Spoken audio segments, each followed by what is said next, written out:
Shirika la chakula duniani laongeza msaada El Fasher Sudani. Naibu mkurugenzi mtendaji wa shirika la chakula duniani WFP ameonyesha hasira juu ya ukatili uliotokea hivi karibuni katika mji wa El Fasher, Darfur, Sudan. Kiongozi huyo amesema kuwa tukio hilo lisingefanyika na sasa kuna haja ya kuongeza juhudi ili kuzuia majanga kama haya kutokea sehemu nyingine. Amesisitiza kuwa mahitaji yapo katika maeneo yote ya nchi na jumuiya ya kimataifa lazima ichukue hatua. Mwezi uliopita kikosi cha Rapid Support Force RSF kiliteka El Fasher, mji mkuu wa Darfur Kaskazini, na walivamia hospitali ya Saudia na kuua zaidi ya watu 450 huku wakizunguka nyumba kwa nyumba wakiua raia na kutekeleza ukatili wa kingono, ambapo hii ni kwa mujibu wa wafanyakazi na wakazi waliokimbia.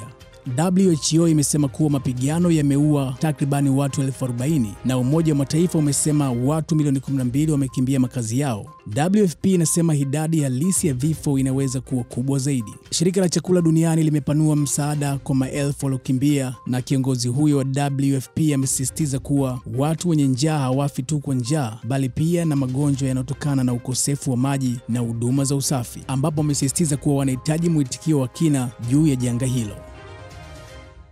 Kwingineko, ni takribani mwezi mmoja baada ya kuapishwa kama rais mpya wa Madagascar, Michael Randrianirina, ambapo ametuma hotuba yake ya kwanza iliyosubiriwa kwa hamu na taifa zima. Akizungumza kupitia mazungumzo yaliyorekodiwa awali kutokea ikulu, kiongozi huyo aliingia madarakani amekanusha madai kwamba kuondoka kwa mtangulizi wake hakukuwa mapinduzi, akisisitiza kuwa hakuna vurugu zilizotokea na ameahidi kuchunguza na kuwachukulia hatua wale wote waliotapanya nchi, akisisitiza kwamba uchunguzi ni jukumu la sheria na si kisasi. Akiwasilisha ramani ya maendeleo ya Madagascar, ametangaza mashauriano ya kitaifa yatakayoongozwa na FFKM na hatua zitakazofuatiwa na kura ya maoni na uchaguzi wa rais ndani ya miaka miwili. Katika hitimisho, amewataka wananchi kuwa wavumilivu, akiwakumbusha kwamba kujenga taifa hakuwezi kufanyika ndani ya miezi miwili na ni jukumu la pamoja. Ripoti za Jaba Kimataifa, God Bless Kombe.